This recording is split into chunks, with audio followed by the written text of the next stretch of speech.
The elegant teeth or Periparus elegans o kabilang sa kingdom Animalia has a yellow cheek and underparts, a black beak, cap, and wing, whitish blotches on the wings o may mga batik sa pakpak, and a black tail with a white tip and edge marking. Ayon sa mga researches, ang breeding season nito ay January hanggang June.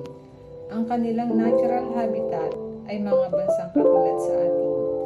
I-comment down below nyo naman kung taga saan lugar ka ngayon para alam ko kung saan nakaabot ang video na ito. Madalas, ang ibon na ito na nakikita ang kanilang reflection sa salamin na napagkakamalan nilang kalaban na nagiging dahilan ng pagpuntog ng kanilang beak, nagiging sanhi ng pagkasira nito. At ito ang kanilang huni tunog na sinusundan ng matataas na sipot o high pitch.